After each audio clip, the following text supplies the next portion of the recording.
Hello everyone, welcome to Gyan Achievers. I hope you all are doing well. Now we study point method. तो point method के अंदर आज हम price elasticity of demand के अंदर कुछ मेथड्स थे जिसमें से हमने 2 मेथड्स को पहले डिस्कस किया है और आज हम एक न्यू मेथड के साथ डिस्कशन कर रहे हैं, दैट इज पॉइंट मेथड। तो पॉइंट मेथड क्या होता है, किसी भी डिमांड कर्व के किसी भी पॉइंट पे आप जब इलास्टिसिटी को मेजर करते हो, that is known as point method. It also known as geometric method और ग्राफिकल मेथड। क्लियर है? तो आप ये नोट कर लीजिएगा कि इसको हम ग्राफिक मेथड और जियोमेट्रिकल मेथड भी बोल सकते हैं।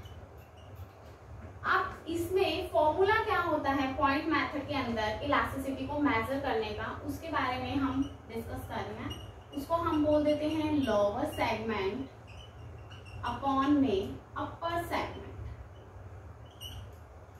इसके अंदर हमारे 2 पॉइंट्स बनेंगे। फर्स्ट वन है लीनियर डिमांड कर्व के और सेकंड वन है नॉन लीनियर डिमांड कर्व। सबसे पहले मैं आपको समझा रही हूँ लीनियर डिमांड कर्व। तो लीनियर डिमांड कर्व के अंदर आपको पता है लीनियर डिमांड कर्व कैसी होती है, जो लेफ्ट टू राइट होती है और डाउनवर्ड होती है। उसके अंदर अब और ये एक्स एक्सिस और वाई एक्सिस को टच भी करती है, तो ये होती है हमारी लीनियर डिमांड कर्व। बच्चे लीनियर डिमांड कर्व के अंदर हम 5 पॉइंट्स बना लेते हैं क्योंकि हमने इलास्टिसिटी को मेजर करना है। इसको मैंने नेम दे दिया A, B, C, D and E। अब मैंने इलास्टिसिटी निकाली है इन 5 पॉइंट्स पे। मैंने आपको डेफिनेशन से ही बोला है कि किसी भी डिमांड कर्व पे किसी भी पॉइंट्स पे जब आप प्राइस इलास्टिसिटी को मेजर करते हो तो उसको हम बोल देते हैं पॉइंट मेथड की हेल्प से सॉल्व कर रहे हैं। तो मैं सबसे पहले आपको ई पॉइंट पे इलास्टिसिटी हमने चेक करनी है कि ई पॉइंट पे हमारी क्या इलास्टिसिटी है। हमें फॉर्मूला मालूम है कि फॉर्मूला क्या है, लोअर सेगमेंट अपॉन में अपर सेगमेंट। तो मैं फर्स्टली आपको ई पॉइंट पे इलास्टिसिटी मेजर करना सिखा रही हूँ। अब देखिए ई के नीचे कोई लोअर पार्ट है हमारा? नो, ई के नीचे कोई भी लोअर पार्ट नहीं है, तो यहाँ पे क्या आ गया? 0। अब एक पॉइंट और आपको समझाना है कि A से लेके E तक का ये जो पूरी है, इसको मैंने मान लीजिए क्या दे दिया, ने 8 दे दिया। पूरी ये डिमांड कर्व के मेजरमेंट को 8 दे दिया। और जब आप इसको पार्ट्स में डिवाइड करोगे तो ये भी 2 हो जाएगा, ये भी 2, ये भी 2 और ये, क्योंकि इक्वल में डिवाइड हो रहा है।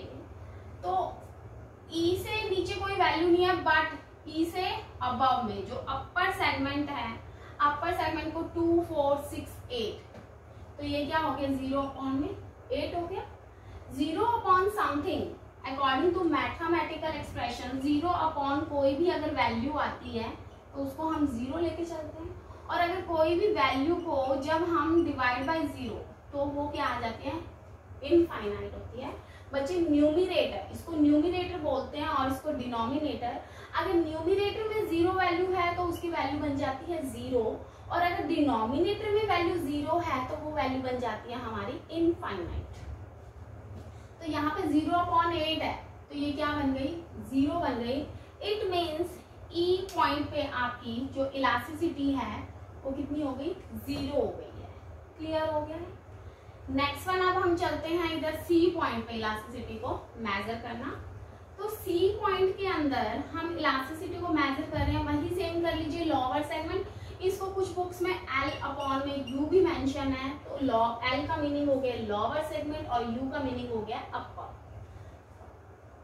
तो सी पॉइंट पे इलास्टिसिटी को मेजर करना है, तो सी पॉइंट पे देखिए 2 + 2 कितना हो गया? 4, और सी के अबव का सेगमेंट जो है उसमें भी 2 + 2 कितना हुआ? 4, तो इसका क्या आ गया? 1। इट मीन्स सी पॉइंट पे जो इलास्टिसिटी है वो क्या है हमारी? 1 है। Elasticity of demand is equal to 1 का मीनिंग क्या होता है? Unitary elasticity. ठीक है, ये यूनिटरी क्या है? Less than 1, greater than 1, infinite, ये सब हम पहले डिग्रीज में डिस्कस कर चुके हैं। जो हमारे न्यू व्यूअर्स हैं प्लीज वो डिग्रीज के अंदर जाइए, मैं डिस्क्रिप्शन में उसका लिंक दे दूंगी, आप उस लिंक से डायरेक्टली डिग्रीज के टॉपिक पे जा सकते हैं। Now we start point A पे हमारी इलास्टिसिटी। बच्चे ए पॉइंट के अंदर इलास्टिसिटी को निकालने का वही सेम वे, लोअर सेगमेंट क्या हो गया 2 4 6 8, तो कितना हुआ 8, बट ए के अबव में तो कोई वैल्यू है ही नहीं, तो क्या होगी 8/0। इट मीन्स ये क्या बन गया हमारा इनफाइनाइट बन गया। तो elasticity of demand at a point is equal to infinite. Clear है? Now we calculate elasticity at D point. बच्चे डी पॉइंट पे इलास्टिसिटी को मेजर करना है तो उसका फॉर्मूला क्या है हमारा, लोअर सेगमेंट, डी के लोअर में क्या है सिर्फ 2 वैल्यू है, और डी के अबव में 2 4 6 कितनी वैल्यूज हो गई है हमारी 6 हो गई, तो 2/6 में 0.33 हो गया। अब एक बात को ध्यान में रखिएगा कि जो 0.33 है, 0.33 is less than 1 but greater than 0। ठीक है, तो यस ये जो पॉइंट है वो इस 0 से तो क्या है ग्रेटर है, बट इस 1 से क्या है लेस है। तो जब 1 से लेस है तो हम उसको क्या बोल सकते हैं, elasticity of demand is less than 1, तो हम इसको बोलेंगे लेस देन इलास्टिसिटी। क्लियर है? कुछ स्टूडेंट्स के क्वेश्चन आते हैं कि ma'am elasticity of demand is less than 1 किया आपने, आप ये भी तो कर सकते थे कि ग्रेटर देन 0। तो बच्चे इसका आंसर है कि हम डिग्रीज के अंदर सिर्फ 5 पॉइंट्स करते हैं, less than 1, greater than 1, 0, infinite और आपका इक्वल टू 1 यूनिटरी। तो सिर्फ हम वही 5 डिग्रीज को ही मेंशन कर सकते हैं, इसके अंदर ग्रेटर देन 0 वाला कुछ नहीं होता, ग्रेटर देन 1 या लेस देन 1 होगा। हम यूनिटरी को बेस लेके चलते हैं यहाँ पे। नेक्स्ट वन है बी पॉइंट पे इलास्टिसिटी को मेजर करना। अब बी पॉइंट पे हमारी क्या इलास्टिसिटी आएगी, let check at B point elasticity of demand. B point का लोअर पोर्शन 2 4 6, तो कितना हो गया 6, और बी पॉइंट के अबव में है 2, तो 2/6 कितना हो गया हमारा 3 हो गया है। तो 3 is greater than 1, greater than 1 है तो ये ऑब्वियसली है, 1 तो हमारा यहाँ पे है, 1 से तो ये क्या हो गया ग्रेटर हो गया, तो आप यहाँ पे क्या लिखोगे, elasticity of demand is greater than 1। इसको हम बोल सकते हैं मोर इलास्टिक, इसको हम बोलते हैं लेस इलास्टिक, जो लेस देन 1 है। क्लियर हो गया? तो बस यही तो 5 पॉइंट्स थे, यही पॉइंट मेथड में लीनियर कर्व। क्लियर हो गया कि आपने 5 पॉइंट्स के अंदर नंबर ऑफ इलास्टिसिटीज को मेजर कर लिया है। It may be 0, less than 1, greater than 1, unitary and infinite. Now we start non linear demand curve. Non linear demand curve के अंदर भी वही सेम फॉर्मूला है, लोअर सेगमेंट अपॉन में अपर सेगमेंट, बस जो डिमांड कर्व है उसमें चेंज आ जाएगा। वो डिमांड कर्व जो है वो कर्व शेप में होगी। कर्व शेप में आपने इलास्टिसिटी को मेजर करना है। ये देखिए, अब मैं यहाँ पे ये मैंने आपकी कर्व बना दी है, इसको हम नेम दे देते हैं डी। ये मैं आपको समझा रही हूँ नॉन लीनियर डिमांड कर्व के बेस पे पॉइंट इलास्टिसिटी को मेजर करना। ठीक है, तो अब इस कर्व पे इलास्टिसिटी को मेजर करना है तो उसके लिए हमें सबसे पहले एक लाइन बनानी है जो कि इस डिमांड कर्व को टेंजेंट लाइन बनानी है, जो डिमांड कर्व को टच करती हुई जाए। ठीक है, ये देखिए, अब ये कौन से पॉइंट पे टच करी है, ए पॉइंट पे। तो फॉर्मूला वही सेम है, इसको मैं नाम दे देती हूँ बी और इसको सी।